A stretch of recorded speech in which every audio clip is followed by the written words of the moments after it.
Assalamualaikum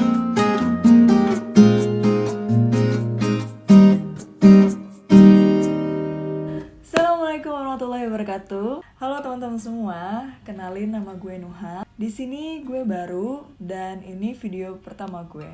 Jadi sorry banget kalau misalkan videonya agak berantakan dan ngomong gue agak belibet. Gue mau cerita tentang acne story gue. Gue pengen share ke kalian perawatan apa aja yang gue lakuin selama gue jerawatan parah. Dan gue juga mau motivasi kalian buat yang lagi ngerasa down, stres, dan bingung karena jerawatnya gak sembuh-sembuh. Kalian harus banget lihat progres gue dari yang dulu jerawatan parah banget sampai sekarang alhamdulillah membaik.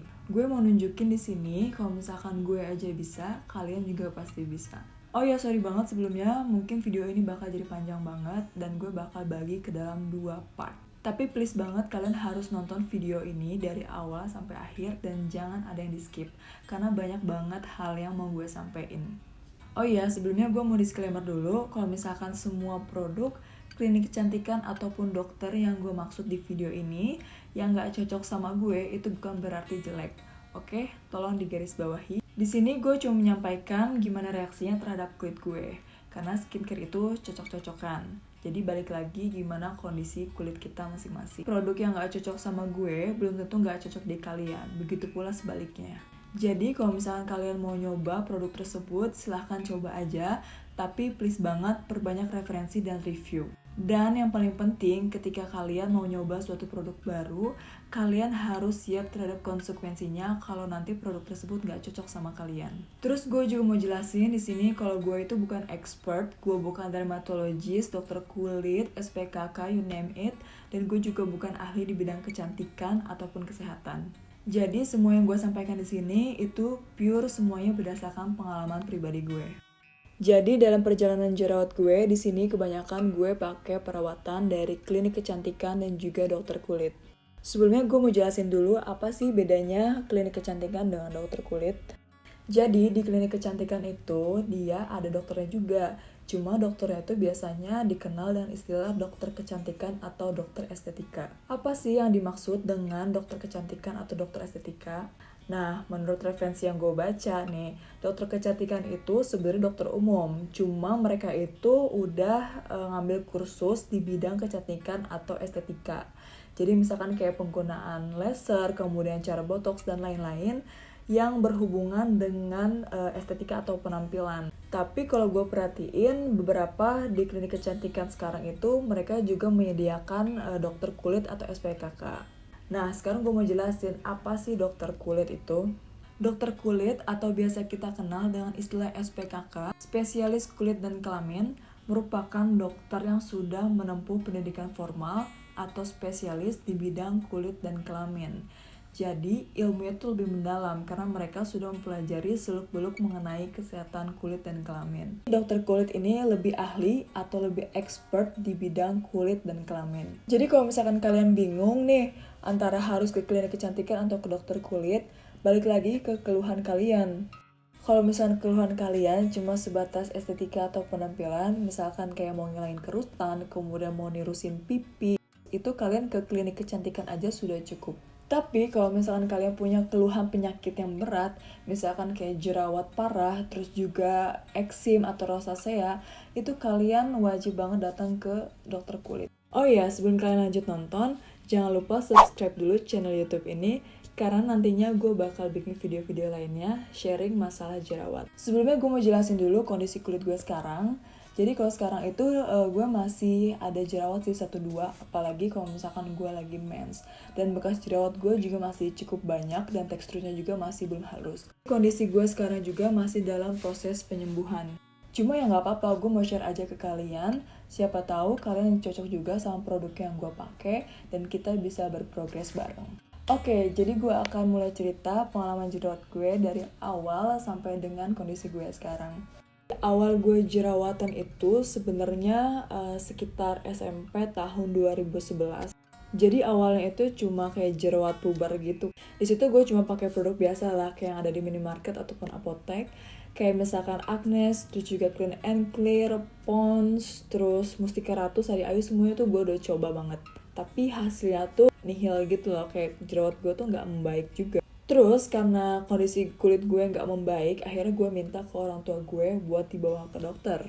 Waktu itu posisinya gue dibawa ke dokter umum. Tapi setelah gue perawatan dengan dokter umum, itu kondisi kulit gue juga nggak membaik. Sampai akhirnya saat gue masuk SMA, gue nyobain salah satu klinik yang hits banget. Kalau kalian tahu nama kliniknya, Klinik N. Di sini gue nggak akan nyebutin secara detail nama kliniknya. Kenapa gue mau nyobain si Klinik N ini? Karena waktu itu kondisinya ada beberapa temen gue yang pakai juga si Klinik N ini, dan hasilnya tuh mereka kulitnya tuh kayak putih, terus juga kinclong, bersih, mulus gitu lah ya. Akhirnya gue tertarik dan gue nyobain si Klinik N ini.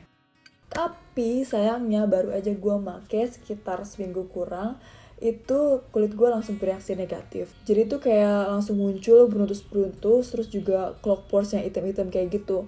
Di situ gue shock banget kan. Akhirnya gue langsung ngeberhentiin si Klinik N itu. Terus setelah gue berhenti dari Klinik N tersebut, gue mencoba salah satu klinik dari kota asal gue, yaitu di Serang, Banten. Nama klinik itu Klinik A. Jadi pas gue pakai si Klinik A ini, kulit gue tuh cocok, jadi kayak bersih gitu, jerawatnya berkurang. Cuma sayangnya nih, gue pas pakai si Klinik A itu, kulit gue gampang banget merah. Merah itu bener-bener merah kayak kepiting rebus gitu. Saking gampangnya banget merah nih, gue kayak ketawa aja atau senyum aja tuh muka gue langsung merah. Terus kalau misalkan gue kayak lagi nahan malu, itu gue juga langsung merah. Apalagi kalau misalkan gue lagi panas-panasan, itu jangan ditanya, pasti merah banget. Jadi di situ gue dilema banget kan, karena di satu sisi muka gue cocok, jerawat gue berkurang, tapi di satu sisi muka gue gampang banget merah. Sampai pada akhirnya pas gue masuk kuliah, gue memutuskan untuk berhenti karena gue capek banget, muka gue tuh dikit-dikit gampang merah gitu kan. Akhirnya di situ gue cuma pakai facial washnya Wardah yang warna biru. Tapi alhamdulillah pas gue berhenti dari klinik tersebut dan gue cuma pakai facial washnya Wardah, itu muka gue gak kenapa-napa, gak langsung yang jadi breakout gitu. Terus pas di kuliah ini gue mulai mengenal yang namanya make up. Di situ gue mulai pakai BB cream dan juga bedak 2 cake dari Wardah. Cuma salahnya gue di sini, gue belum tahu gimana caranya ngebersihin make up yang benar. Gue belum kenal tuh apa yang namanya double cleansing. Jadi gue bersihin makeup itu cuma cuci muka aja pakai facial washnya Wardah. Waktu awal-awal sih ya fine-fine aja ya, nggak ada masalah gimana-gimana. Jadi gue mikirnya dengan cuci muka aja tuh udah cukup. Sebelumnya gue pernah nyoba milk cleansernya Viva yang bengkoang, tapi di situ gue nggak cocok karena muka gue tuh langsung kayak panas dan muncul jerawat. Jadi nggak gue terusin. Sampai pada akhirnya lama-kelamaan muncul masalah di kulit gue. Jadi kulit gue tuh mulai muncul beruntus-beruntus dan juga jerawat. Awalnya sih muncul jerawatnya tuh kayak cuma 1-2 gitu kan. Ya gue pikir normal, biasa aja. Tapi lama-kelamaan beruntusnya ini makin banyak dan jerawat gue juga makin sering muncul. Di situ gue mulai searching, cari review mengenai produk apa yang cocok buat jerawat. Dan akhirnya pilihan gue jatuh kepada produk The Body Shop yang rangkaian tea tree. Kalian pasti tahu kan rangkaian tea tree-nya The Body Shop itu hits banget di kalangan para acne fighter. Yaudah akhirnya gue nyoba tuh si The Body Shop yang tea tree itu. Gue beli mulai dari facial washnya, terus juga tonernya, terus tea tree oilnya yang paling hits banget itu, sama gue juga beli lotionnya, jadi kayak pelembabnya gitulah. Terus waktu itu tuh belum zamannya share in jar kan, jadi gue bener-bener beli full size semuanya. Waktu itu habis sekitar 500-600 ribu. Terus pas gue awal make sih bagus ya, entah mungkin sugesti gue atau gimana. Yang jelas waktu itu beruntusan gue berkurang dan jerawat gue juga cepet kering gitu. Sampai pada suatu ketika tiba-tiba kulit gue tuh kayak kering banget. Dan yang paling parahnya itu muncul beruntusan banyak banget di dagu gue. Jadi sebelumnya waktu gue jerawatnya itu nggak pernah yang namanya beruntusan di dagu ataupun di jidat. Jadi cuma di pipi aja. Jadi waktu itu gue bingung banget kondisinya.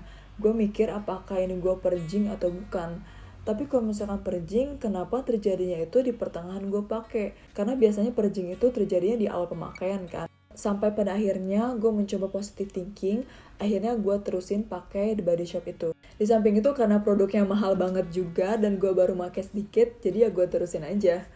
Tapi lama-kelamaan kulit gue ternyata makin parah dan akhirnya gue memutuskan untuk stop dari The Body Shop itu.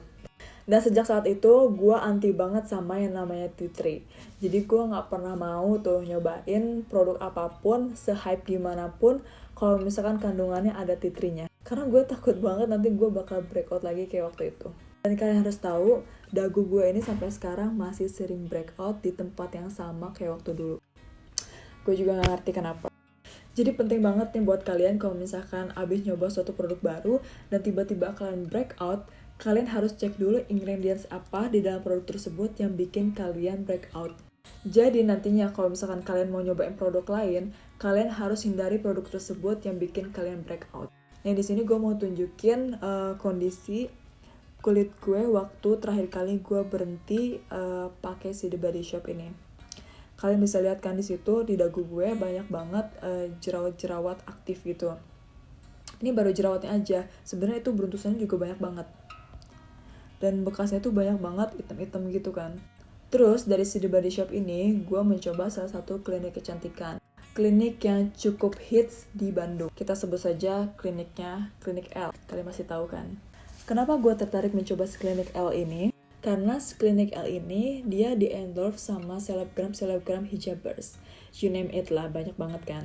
Nah kalau gue perhatiin nih mukanya pada cakep-cakep kan, pada kinclong-kinclong putih mulus gitu. Ya akhirnya gue termakan review lah. Ya sebenarnya nggak salah sih kalau misalkan mereka di-endorse si Klinik L tersebut. Mungkin reaksinya di mereka bagus, tapi ternyata di gue reaksinya nggak cocok. Gue waktu itu nyoba paket yang buat jerawat gitu, yang harganya sekitar 250.000 sampai 300.000, gue lupa.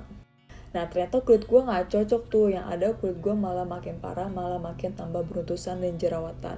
Terus di klinik ini juga pertama kalinya gue nyobain chemical peeling. Tapi ternyata pas gue nyobain chemical peeling itu muka gue malah makin hancur, makin parah banget.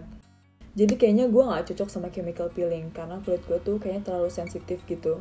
Di situ muka gue tuh malah makin jerawatan, terus makin meradang gitu, dan ditambah perih banget muka gue. Jadi gue saranin ke kalian buat yang punya kulit sensitif, lebih baik kalian menghindari chemical peeling. Jadi chemical peeling itu dia pakai acid atau asam yang mungkin bisa mengiritasi kulit kalian. Terus akhirnya gue konsul lagi kan tuh sama si dokternya. Gue disuruh upgrade paketnya ke yang lebih premium gitu lah, lebih bagus.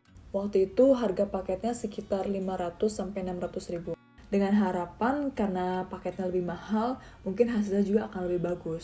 Yang ada kulit gue malah makin menjadi-jadi. Oh ya, di sini gue nggak sempat moto kondisi kulit gue terakhir dari Klinik L ini. Oke, terus akhirnya gue stop dari Klinik L ini, gue mencoba untuk cari dokter kulit. Kenapa gue cari dokter kulit? Karena gue ngerasa capek banget, gue sudah buang-buang duit jutaan, tapi hasilnya tuh nihil gitu. Gue pengen nyerahin ke expertnya langsung, ke ahlinya langsung. Dengan harapan ya kulit gue akan segera membaik. Akhirnya gue searching kan di Google tentang dokter SPKK yang bagus di Bandung. Pilihan gue jatuh pada dokter F. Beliau ini dokter kulit yang praktek di 2 rumah sakit yang cukup besar di Bandung. Waktu itu gue diresepin krim racikan dan juga obat minum. Ada antibiotik dan juga obat tretinoin. Nah sebelumnya gue di sini mau jelasin dulu nih tentang obat tretinoin. Karena tretinoin ini cukup hits di kalangan para acne fighter. Cuma di sini obat tretinoin itu tidak boleh dipakai sembarangan. Harus dalam pengawasan dokter dan dengan dosis yang tepat. Jadi gue sempat baca ada beberapa orang ngasih tips buat minum obat tretinoin tanpa pengawasan dokter. Ya walaupun mungkin ada yang jual bebas, tapi bukan berarti kalian bisa minum seenaknya.